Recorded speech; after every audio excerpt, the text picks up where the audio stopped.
Good morning. How commercial properties are valued. Three methods explained.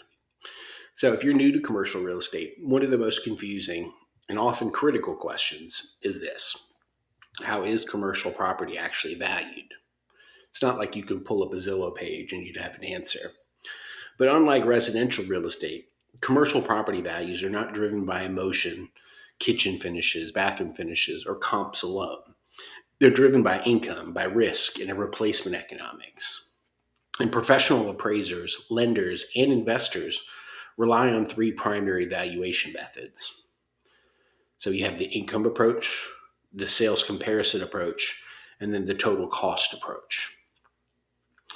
So understanding when each method matters will make you a smarter buyer, a smarter seller, or a smarter investor, and all the while help you avoid overpaying or misjudging risk. So the first is the income approach, and this is most important for investors.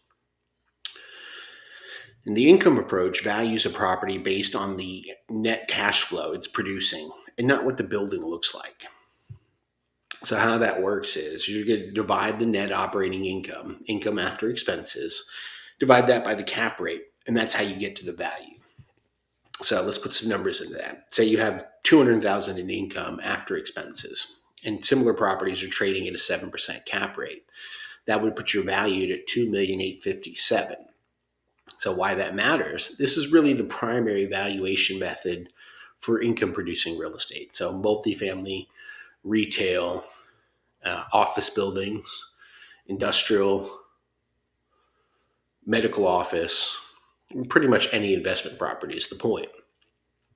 But lenders, buyers, and institutional investors all anchor pricing to income and risk. So the key takeaway here is this, is that if your income drops, your value is going to drop, regardless of what the comps say.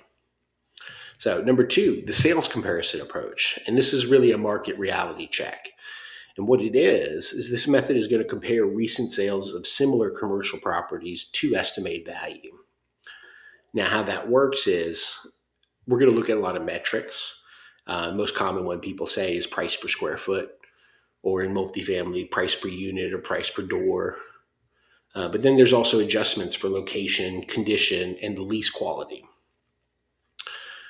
So you'll find this more common for smaller commercial properties. And it matters because it's often used by buyers to justify their offers. And it helps validate income-based values. But some limitations are that commercial properties are rarely identical, and lease terms, tenant quality, and remaining lease length can dramatically change the value, even if the buildings look pretty similar from the outside. So the key takeaway there is that sales comps support value, but they don't define it alone. Three is the cost approach and the replacement economics. What are you going to be able to rebuild for? And what it is this approach values a property based on the cost to rebuild it today, minus any depreciation you may have captured, plus the land value. So how it works is you really need to figure out what your land value is, for one. You need to figure out what it's going to cost to replace the building. And you figure out what depreciation would have captured and back that out. And why that matters.